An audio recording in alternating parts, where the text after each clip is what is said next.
Saudara Ali Anwar telah mempersiapkan makan soto. Soto apa nih? Soto Jogja ya.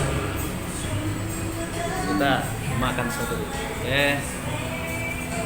Juga bilang sama Pak Indro nih. Pak Saiful Anwar. Terus silakan. Ini Pak Saiful Anwar, beliau yang pemilik apa tadi Pak? Warung stick. Home apa? The Home ya? Home stick and stick. Home stick ya. Apa aja itu Pak? Menu kita apa aja? Ini menu.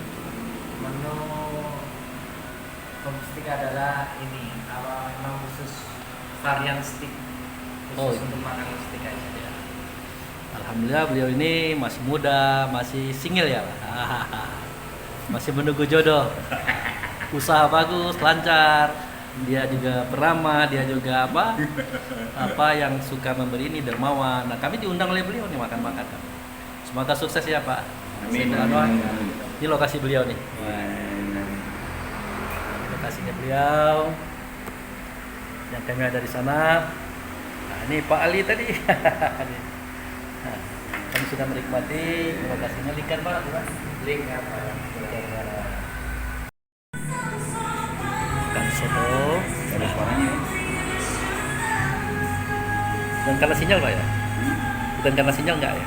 Enggak masuk kayak apa yang dia lagi ada tamu, kita lagi di ruangan Pak ini. Tak SMS saja.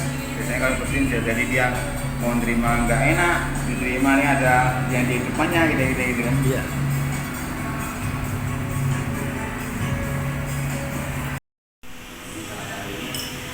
Saya mau tidur juga bagus, saya mau tidur satu juta untuk anak yatim terus nanti dikasihkan kabar ke sana.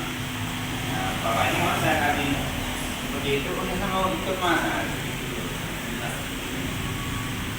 Nanti ini ya dari keluarga saya, kita sekeluarga dengan biar Allah tidak menilai bahwa itu saya juga akan seperti itu. Jadi maksudnya itu saya tidak menilai seperti itu karena memang uang itu ada untuk mereka.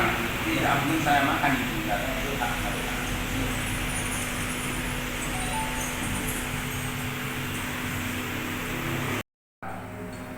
Aku yang tentuin di posisi belakang udah timbul nanti udah pernah keluar nih bisa buang air di rumah balik saya yang olahraga ini seperti juga untuk gue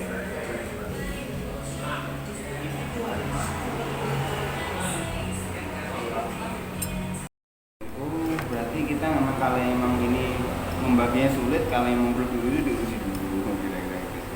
Iya. Jangan sampai nanti sekali-kali mau menang sendiri, tidak boleh. Apalah harganya seperti itu. Sejauh apalah itu dia. Ya. Sebanyak apa ya nanti seperti itu. Sejauh apa ya seperti itu. Jadi waktu kita duduk sama-sama mengaji, aman. Kalau sudah mulai cerita tentang donasi, jadi kita bisa melihat benar dan tidak benarnya saudara kita dalam mengaji. Situ. Kalau sudah cerita tentang donasi, dia mulai sikut-sikutan. Bohong dia lagi. Makanya saya tidak mau terlibat dalam masalah politik, masalah biarlah saya itu sendiri. Wah banyak ditawarkan juga tidak mau. Kasihan ini dalam kerennya ya.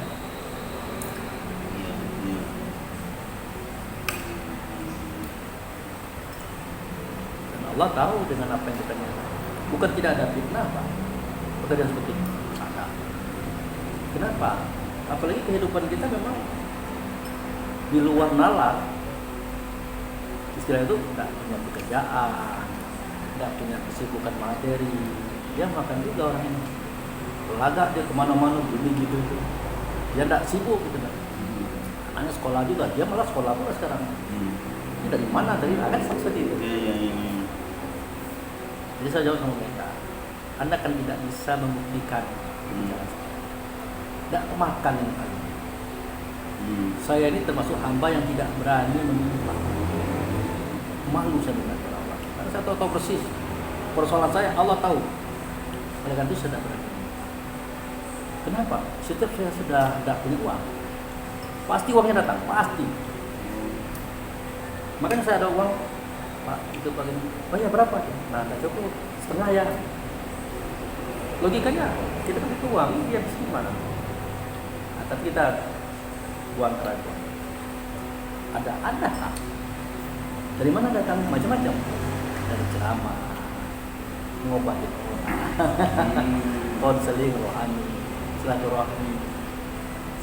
silaturahmi, ngunjungi teman-teman juga. Nah, maka saya katakan sama anak, ayah ini tidak boleh meminta, tidak boleh meminta, apalagi mengambil. Tapi kalau orang memberi, ayah tidak akan menolak, karena di situ wadahnya kehidupan ayah. Nah, itu saya bilang sama anak-anak. Jadi siapapun yang memberi apapun, saya tidak akan mengatakan, oh maaf, jangan, asal terima. Imbalan daripada tidak meminta, tidak meminjam, apalagi mengambil. Sampai saya berpikir, ya Allah, maafkan saya minta anak saya, cucu saya sakit. Minta maaf ke semua Allah. Waktu saya bodoh, minta maaf dulu gitu kan. Bukan saya tidak tahu Allah itu menyakitkan dia, tidak oleh menyinggung, saya tahu. Tapi saya manusia biasa, ya Allah, mohon maafkan saya. Saya anggap suatu kesalahan meminta. Padahal dia nyuruh minta, tapi saya malu. Ya logikanya gitu. Pak Ali, bos saya, kaya raya, dermawan, sensitif, sangat memahami. Apa persoalan saya, Pak Ali tangani. Ketika sesuatu ada persoalan, malu saya ngomong.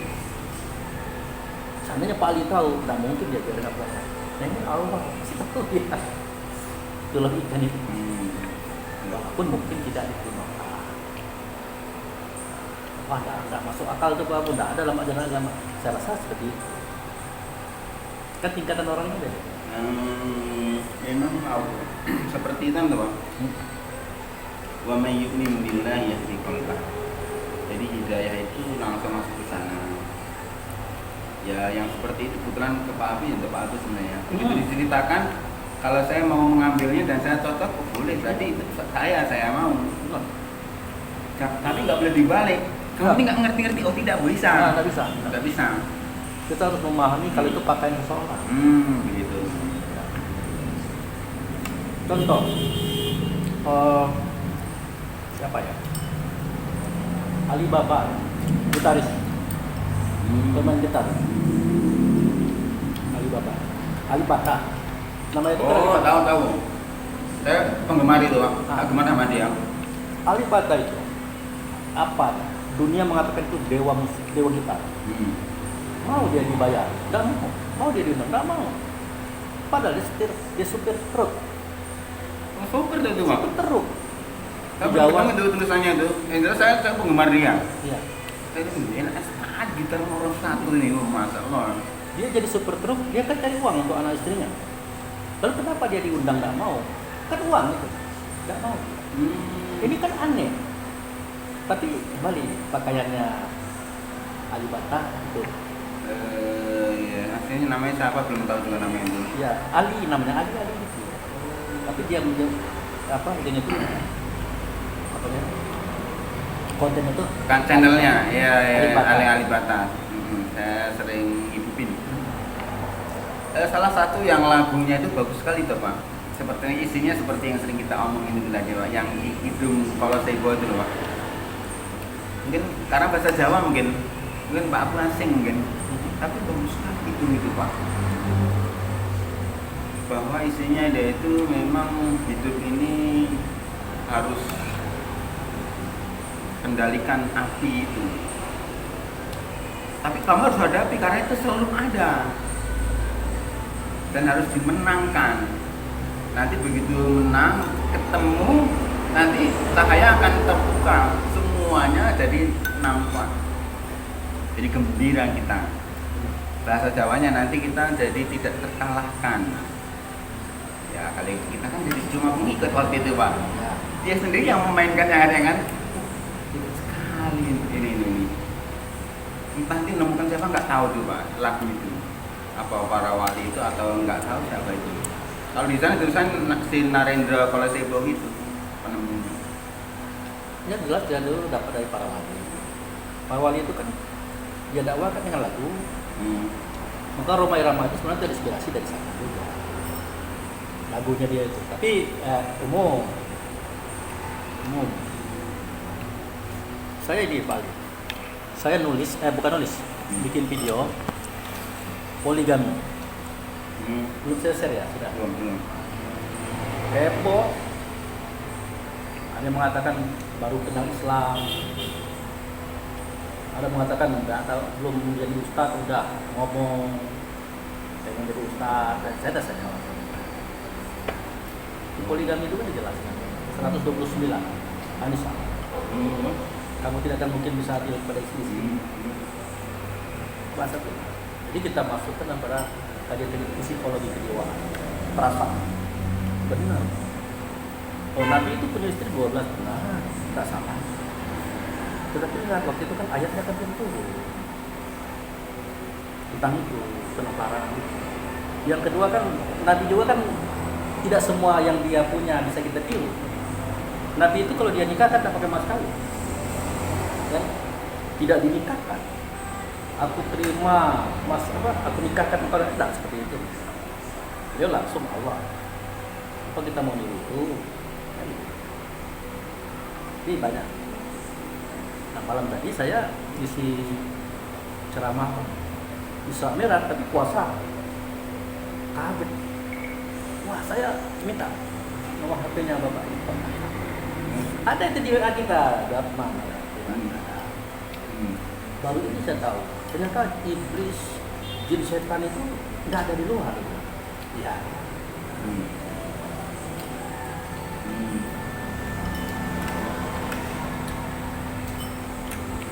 Benar, banyak. Tukang tomat itu lawannya tukang tomat. Ustaz lawannya ustaz. Yang menjatuhkan kita kan ustaz. Tapi kita tidak boleh terpengaruh, dia tidak jatuh. Entah. Tidak perlu kita bahas, tidak perlu kita lawan, tidak perlu kita jelaskan.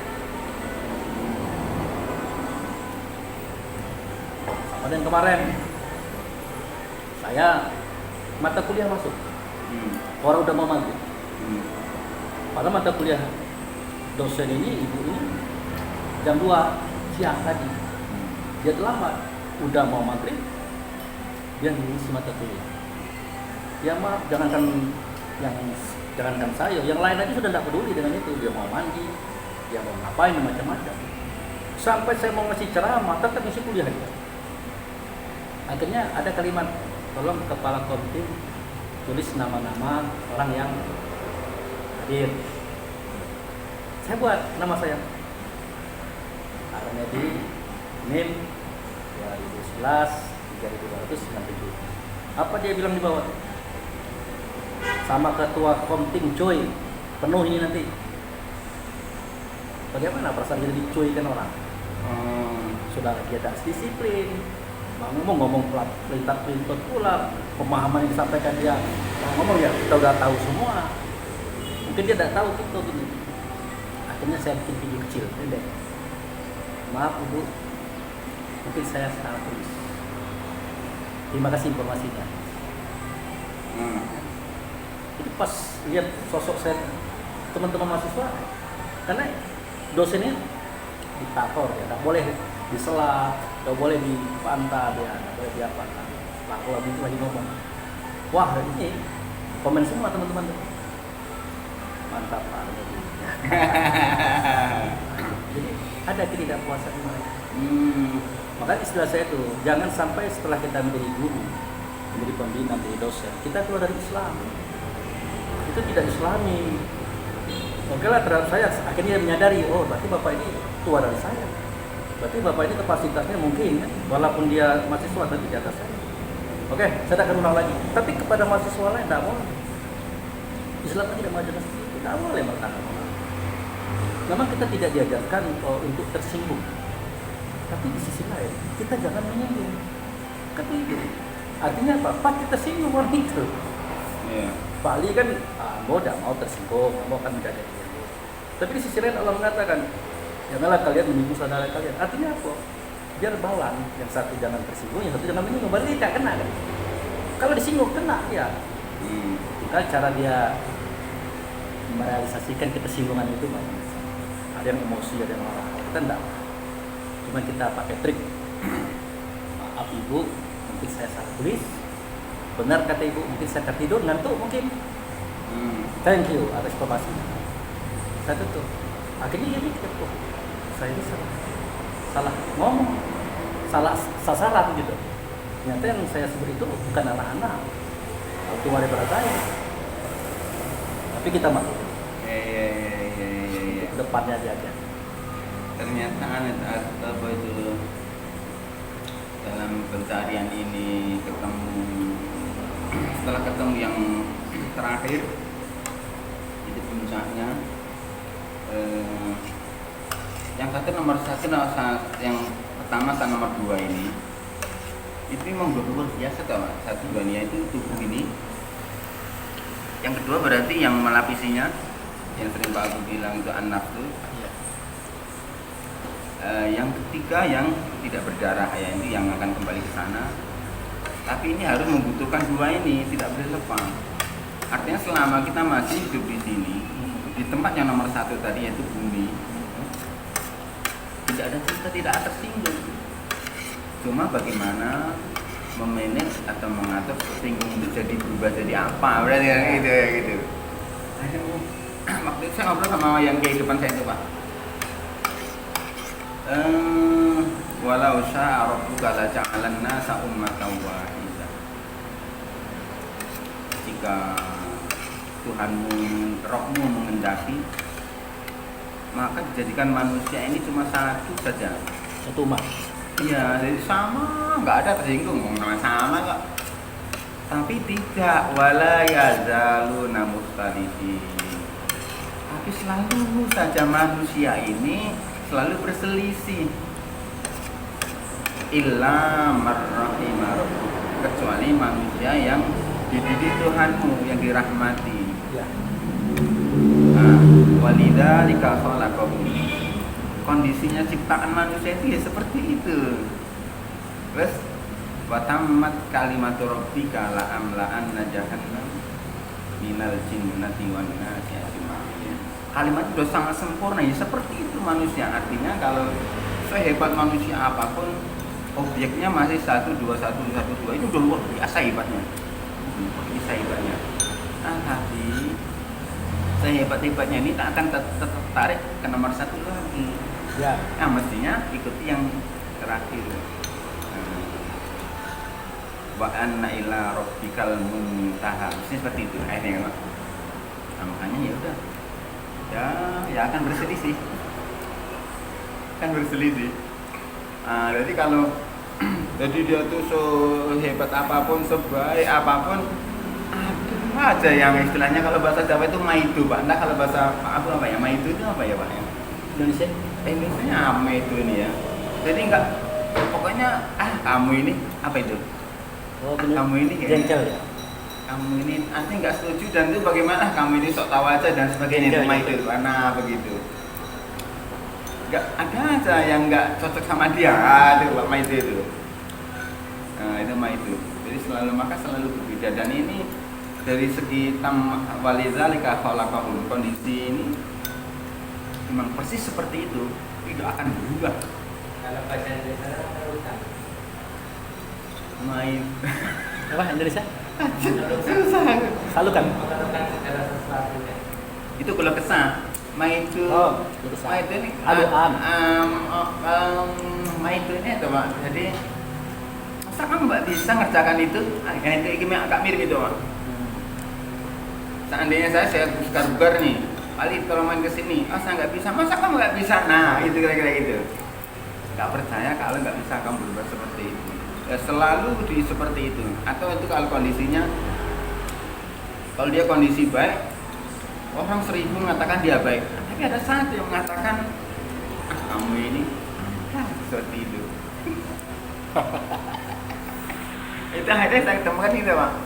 Rasulullah yang sebaik itu. Ada yang seperti itu. Karena ada sisi yang dibalik punggung beliau yang melihatnya kan dia dari punggung ya kan. Padahal bagus semua ini. Tapi dia melihat dari sisi itu. Jadi beliau seperti itu. Aduh, sakit ya. Iya.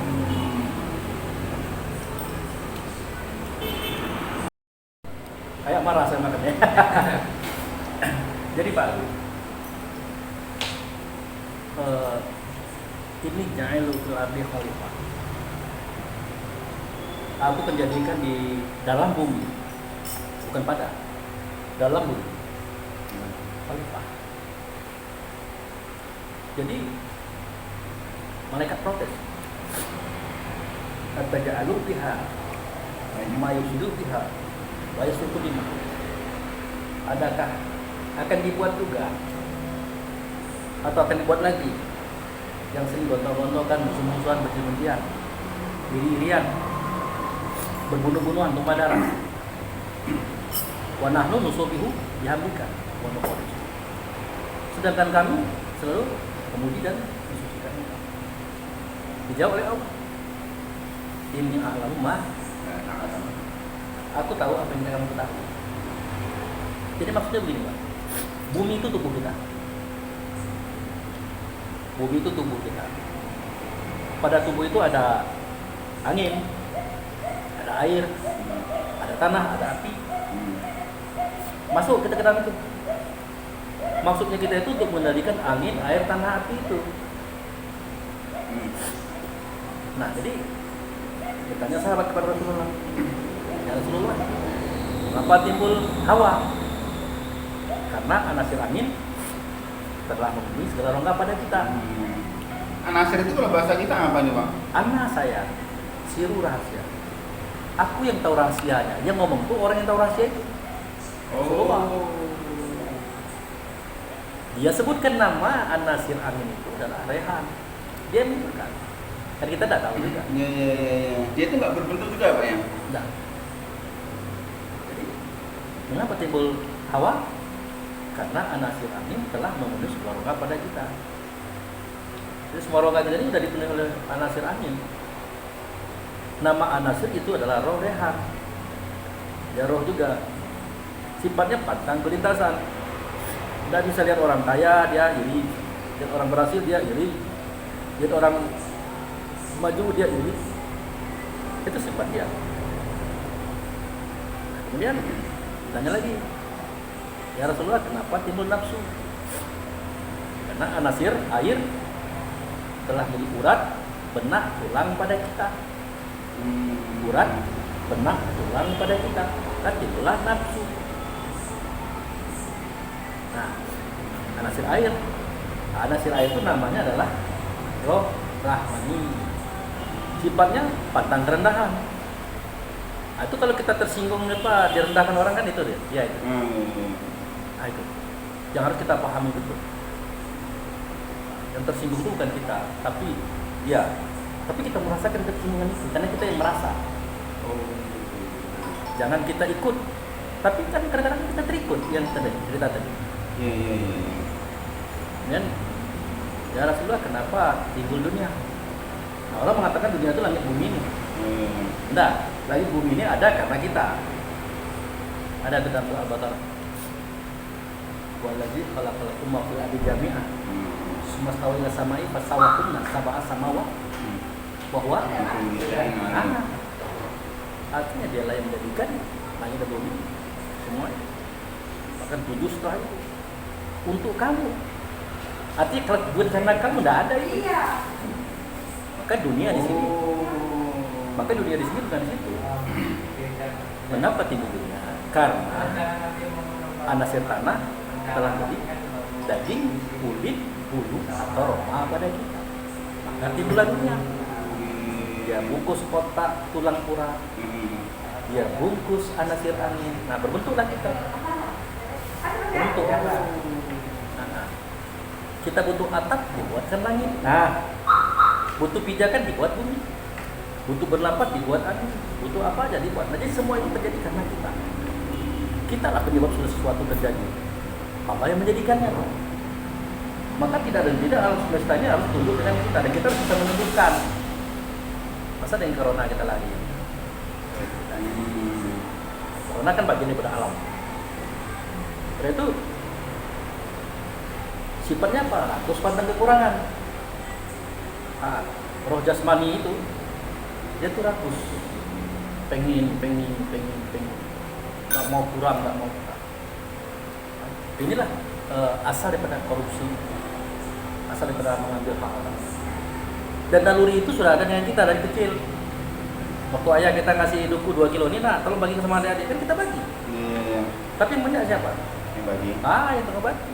Iya. Selalu begitu jawabannya. Itu pun juga ada yang nyembelin dikit, diambil kan? Mana duku saya? Anda tahu? Tadi kayaknya banyak daripada ini. Anda tahu? Ada orang kayak gitu. Iya. Ya, karena itu oleh sahabat. Ya Rasulullah, kenapa timbul setan? Rasulullah, karena anasir api telah beri darah pada kita, namanya roh idafi. Anasir api itu roh idafi, itulah setan, darah pada kita. Tidak pernah cerita keluar itu. Nah, jadi angin, air, tanah, api, rehan, rahmani, jasmani, idafi, batang kelintasan, batang kerendahan, batang kurang, batang kalah. Disatukan itu, jadilah dia manusia dan sifat. Manusia yang mana? Rehan, rahmani, jasmani, idafi, disatukan, jadilah dia manusia. Yang 4 itu ya. Ya, masuk ke jantung nih. Bunyi dia duk. Batang kelintasan, batang kerendahan, batang kurang, batang kalah, disatukan, jadilah 10. Maksiat batin. Aji, pria, tagagur, iri, dengki, hasud, inat, tamak, loba, dan sombong. 10 tambah 4, 14. Muncul 3, benci, dendam, menghancurkan. 17 sifat manusia. 17 sifat manusia. Oh, kenapa jadi 10 tadi gimana, Pak? Kan 4 sudah jelas. Ya, 4 itu induknya. Batang Induknya. kelintasan, batang kerendahan, batang kurang, batang kalah. Dihimpun ini muncul 10. Oh, setelah bergabung itu Muncul 10. kayak model kimia aja ya? Ya, 10 tambah 4, 14. Muncul 3. Terakhir, benci, dendam, menghancurkan. Membunuh atau menghancurkan. Itu akan hilang rasa kasih sayang di sana. Nah, itulah sifat manusia di jantung dengan sifatnya yang 17 tadi. Sifat itu ada, terasa, tapi tersembunyi. Dalam bahasa Arab namanya jin. Karena dia menyertai kita namanya jin korin. Selama dia merasa iri melihat temannya maju, itu masih jin. Kalau dia sudah mulai bersuara, berkata, dia tidak jin lagi, dia tidak tersembunyi lagi. Dia sudah muncul bentuk suara dan kata. Bernama iblis. Nah, kalau dia sudah bergerak untuk menghancurkan saudaranya, supaya musnah, supaya binasa, supaya tidak bagus lagi, supaya tidak jadi kaya, itu udah setan lah dia. Maka waktu puncaknya itu Musa membunuh itu ya? Ya, makanya dikatakan alam aha ilaikum ya bani Adam, ala tabi'u syaitan innahu lakum aduwwun. Itu sudah jelaskan kepada Muhammad Adam, jangan menyembah syaitan, jangan tunduk kepada keburukan yang ada di diri kamu. Kalau itu kamu lakukan, kamu jadi setan yang nyata. Itulah yang Allah perintahkan supaya kita membelenggunya ini. Kalau itu tidak ada, itu orang di mana, Pak? Waktu itu orang di mana? Orang di dalam tubuh. Khalifah tadi. Dia masuk, dia dimasukin ketika usia 14-10 hari dia dimasukin. Dia ditugaskan menguasai yang 4 anasir ini. Oh, biar gak berkembang biak anak, biar gak banyak anaknya lah ya. Biar bisa dimanfaatkan. Contoh, kendaraan kita bawa mobil itu kalau tidak ada angin susah itu, Pak. Itu kopling macam-macam. Kalau tidak ada air, karburator. Oh, iya. Radiator ya. Itu. Harus dikasih air itu, kalau tidak pecah mesin. Kalau tidak ada api, tidak jalan. Kalau tidak ada tanah, tidak bisa muncul fisiknya.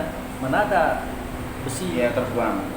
Menakutkan orang. Jadi tanah atau besi-besi itu semua bahan-bahan muncul dari tanah. Iya. Nah, dibuatlah oleh roh ini kendaraan. Nah, maunya seperti itu. Bukan dibunuh, dikuasai. Nah, kehendaknya boleh dibunuh, tapi keberadaannya dikuasai, diarahkan seperti yang dikehendaki oleh Allah dan Rasul untuk kepentingan kita. Itu khalifah. Jangan dulu menguasai orang lain atau untuk jadi penguasa orang lain. Kuasai diri dulu. Mudah-mudahan. Makanya Umar bin Khattab sukses. Nah, dia tidak bisa disogok, dia tidak bisa begini-begini ya. Kenapa? Dia tidak mau. Dia sudah bisa menguasai. Nah, jadi seketika kita tersinggung, kita tersakiti. Sebenarnya yang tersinggung, tersakiti itu bukan roh, yang 4 anasir tadi, tubuh si manusia tadi. Tapi ruh merasakan itu. Yang uniknya ruh membaur dengan perasaan itu, kemudian dia menjelma pula menjadi dia manusia. Dia bergerak. Maksud Allah ya bukan begitu. Kamu kan tidak punya sifat itu. Yang tersinggung itu kan tubuhmu, manusiamu dengan sifat yang tadi itu. Lalu kenapa kami ikut-ikutan? Justru kamu mengontrol dia ini, gitu nah. Nah, makanya kalau orang yang belajar dia tersinggung kan beda dari orang yang tidak belajar. Iya. Pak, dulu sebelum kita ke sini turun, bagaimana mengenali itu? Gimana? Bagaimana mengenali itu? Sebelum kita Al-Quran ini turun, sekarang ini sebanyak ini kan? Oh, iya. Ya. Bagaimana orang mengenali kayak itu tuh? Jadi kan begini. Min qablu ya. Iya. Hudalinasi. Iya. Adalah Qur'an. Sebelum Hudalinnas, sebelum Quran, hadis apa saja namanya diturunkan, aku terdahulu sudah menurunkan Furqan dalam dirimu. Gitu. Ali Imran ya. Oh. Furqan itu sesuatu yang mampu membedakan, memisahkan. Berarti waktu itu perjuangan lebih berat sekali ya. Ya. Tapi gurunya langsung. Mungkin godanya juga nggak sehebat ini mungkin ya. Ya. Ini ya. Yang dikatakan tak sehebat ini justru maksiatnya lebih hebat dari yang sekarang kalau dulu. Iya. Makanya Zaman dulu Nabi. mengenali itu tidak mudah. Cuma tujuannya nggak seberat sekarang ini. Iya. Jadi mereka tuh terlatih dan dilatih oleh Allah tanpa nabi, tanpa rasul, langsung. Makanya ada raja-raja yang bijaksana, yang arif, dia dengan akalnya, dengan furqannya, nah, dia mampu. Wah, ini tidak patuh, ini patuh. Supaya begini harus begitu. Belum ada kitab Quran, belum ada hadis. Makanya. Tapi waktu itu mungkin jiwa membunuh tidak sekuat sekarang kira-kira ya waktu itu ya. Ya, tetap ada. Karena jumlah manusia belum banyak mungkin. Jadi begitu. Jadi Allah berkehendak kita menjadi khalifah atas diri kita, bukan atas orang lain. Kalau belum bisa menjadi khalifah atas diri kita, jangan dulu jadi khalifah atas orang lain. Nanti kita buat kerusakan. Kita aja tersinggung ngamuk, kita aja rugi dikit kita protes. Padahal Allah dah bilang tidak satu pun rezekimu itu berpindah kepada orang lain. Rezeki orang tidak akan berpindah kepada kamu. Tapi ini terbukti Allah diambil orang nih, bagaimana? Ya belum tentu itu rezeki kamu, mungkin rezeki dia. Bagi kamu. Makanya setiap persoalan seperti ini kita diwajibkan oleh Allah tawakal. Karena yang tahu mau panggung darat Allah buat kita. Kita kan lihat burungnya aja. Wah, motor saya dicuri, uang saya dicuri, atau uang saya dipinjam dan dikembalikan. Kita nggak nyadar, mungkin memang rezekinya dia oleh kita, tapi caranya salah. Caranya salah. Makanya bahasa ini bahasa cerdas. Allah tidak akan melebihkan satu sen pun rezeki, tidak akan mengurangi satu pun rezeki. Oleh karena itu hati-hati dengan rezeki, akan mempengaruhi kehidupan. Nah makanya saudara-saudara kita yang tidak sabar dengan kondisi dia hari ini, miskin, susah, tidak sabar, dia ngambil. Yang diambil itu rezeki dia, tapi caranya salah. Akhirnya dia jadi pejabat, dia ambil lebih besar lagi. Dia tidak sadar bahwa yang dia sudah ambil itu sudah melebihi batas. Batas apa? Dia kan bakal hidup, masih hidup itu. Tapi rezeki dia saat hidup di ujung kisah sudah habis. Sudah diambil duluan. Apa yang terjadi? Sakit-sakitan, tidak bisa lagi makan daging, tidak bisa lagi minum susu. Kalau mau makan nasinya harus lembek. Itu pun juga sayur bening tidak pakai garam. Berjalan tidak bisa naik kursi. Semua nikmat itu sudah diambil oleh Allah. Sebenarnya bukan Allah yang mengambil, dia yang mengambil duluan. Dia tidak percaya dengan Allah, dia mengatur sendiri. Itu Pak. Sama dengan Pak Ali. Dikasih minyak itu 10 liter. Jatahnya katakanlah 100 kilo. Sudah jelas kan? Nah tapi belum saatnya Pak Ali berjalan 100 kilo, Pak Ali udah mondar-mandir keliling kota ini berhari-hari. Pada saat berjalan untuk menuju 100 km, di 50 km, minyak Pak Ali habis. Tidak akan bertambah, tidak akan berkurang. Apa yang terjadi? Dorong.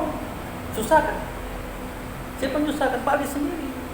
Karena Pak Ali tidak ikut peraturan. Begitulah kehidupan ini. Kenapa si anu itu sampai makan aja tidak bisa lagi gini? Ya itu dia. Dia yang buat. Kalau Allah tidak pernah menzalimi hamba. Allah itu pengen hambanya itu bahagia, enak, senang. Maka dia kita senang-senang ini Allah senang. Aku pengen kamu seperti ini. Kalau aku sakiti buat apa? Kamu aku ciptakan, aku senang. Makanya ada kalimat Iqra wa rabbukal akram. Bacalah, Tuhan memuliakan. Ya bagaimana memuliakan Tuhan, Pak Anwar? Dia tidak berbentuk, dia tidak berupa, tidak bersuara, tidak berkata, tidak bertempat, tidak bertempat. Bagaimana memuliakan? Ternyata muliakanlah yang datang daripada dia. Itulah ruh. Ruh kita, ruh anak, ruh istri, ruh teman, ruh sahabat, dan kerabat khusus.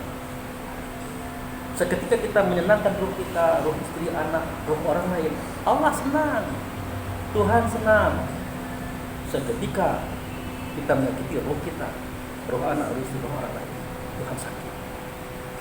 Tuhan sakit.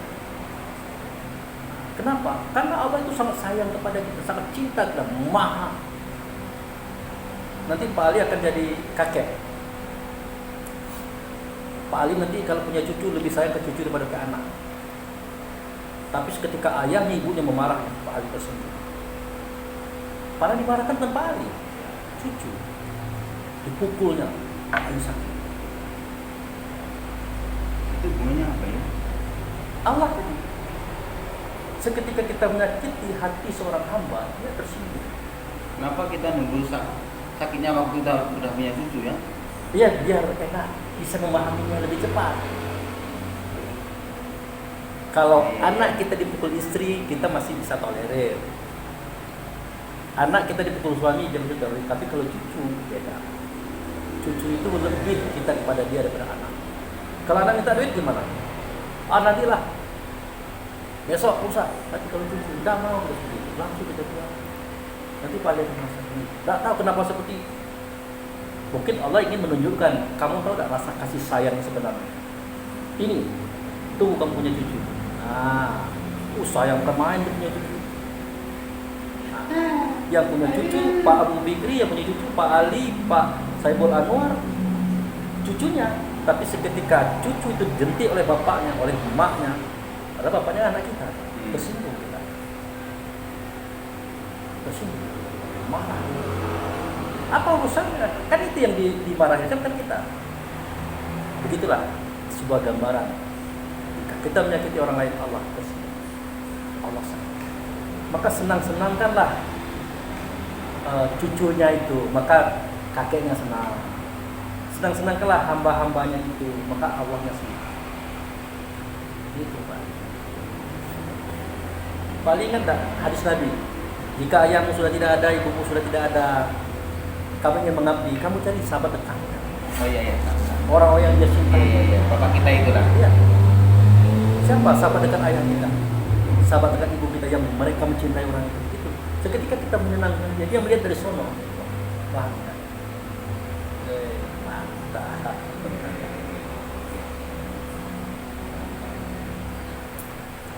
Aduh, ini Cukup lumayan. Kajian siang dengan Pak Ali. Ini Pak Ali nih. Pak Ali. Ya. Insyaallah kami akan lanjutkan lagi pengajian. Ya, nih. Kita lihat nih ada Pak. Ya nih. Pak Saiful Anwar. Ya Pak Saiful Anwar, terima kasih banyak. Pak Ali. Kita tutup acara kita ini sama-sama mengucapkan Assalamualaikum warahmatullahi wabarakatuh. Terima kasih para penonton.